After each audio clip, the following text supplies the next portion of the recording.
నేడు ఆలగడ్డలో టీడీపీ అధినేత చంద్రబాబు పర్యటించనున్నారు.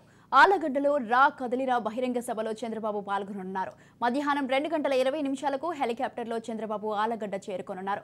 2:30 రా కదలిరా బహిరంగ సభలో పాల్గొనున్నారు. సాయంత్రం 4:20 ఉండవల్లికి చంద్రబాబు తిరుగు పయనం కానున్నారు.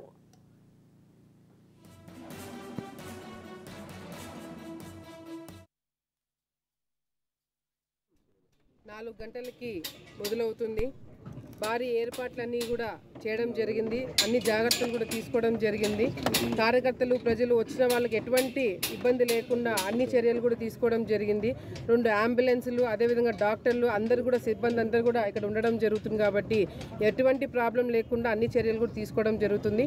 పార్కింగ్ కూడా ఎటువంటి ప్రాబ్లం లేకుండా అన్ని విధాలుగా కూడా పోలీస్ డిపార్ట్మెంట్ కావచ్చు, మా వాలంటీర్లు కావచ్చు, అందరూ కూడా అన్ని చర్యలు తీసుకుంటున్నాము.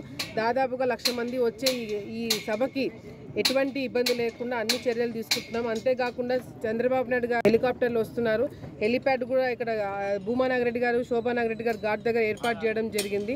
ఆయన వచ్చి మీటింగ్ చూసుకొని ఇక్కడ నుంచి ఇట్లే బ్యాక్ సైడ్ నుంచి ఆయన వెళ్ళిపోవడం జరుగుతుంది. నైట్ స్టే అనుకున్నారు కానీ నైట్ స్టే ఇక్కడ ఆలగడ్డలో పెట్టడం లేదు. ఎందుకంటే ఆయన వెంటనే రేపు బొబ్బిలి వెళ్ళాలి కాబట్టి కొన్ని టెక్నికల్ ప్రాబ్లమ్స్ వల్ల ఇక్కడ ఉండడం లేదు. కానీ తప్పకుండా ఇంటికి వస్తామని చెప్పి కూడా ఆయన చెప్పడం జరిగింది.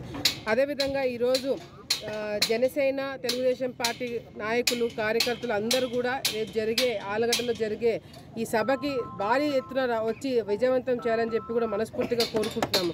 ఆలగడ్డ ప్రాంతంలో మీటింగ్ వద్దని చాలా మంది దీన్ని అడ్డుకోవడానికి చాలా విధాలుగా ప్రయత్నం చేస్తున్నారు. కానీ లోకేష్ అన్న గారు మాత్రము తప్పకుండా ఆలగడ్డలో బహిరంగ సభ పెట్టి తీరాలని చెప్పి సపోర్ట్ చేసినందుకు ఆయన మనస్ఫూర్తిగా నేను అభినందనలు తెలియజేసుకుంటూ, తప్పకుండా నా మీద పెట్టుకున్న నమ్మకం, ఈ ప్రాంత ప్రజల మీద పెట్టుకున్న నమ్మకం తప్పకుండా రేపు మేము కాపాడుతామని చెప్పి కూడా ఈ సందర్భంగా తెలియజేసుకుంటూ, జన సైనికులు కావచ్చు, టీడీపీ నాయకులు కావచ్చు, కార్యకర్తలు ప్రతి ఒక్కరు కూడా 2 జిల్లాల నుంచి, ఈ రాయలసీమ ప్రాంతం నుంచి కూడా అందరూ కూడా కదిలి వచ్చి ఈ ప్రోగ్రాం విజయవంతం చేయాలని చెప్పి కూడా మనస్ఫూర్తిగా తెలియజేసుకుంటున్నాను. రేపు ఆలగడ్డలో సాయంత్రం 4 గంటలకి మొదలవుతుంది. భారీ ఏర్పాట్లన్నీ కూడా చేయడం జరిగింది.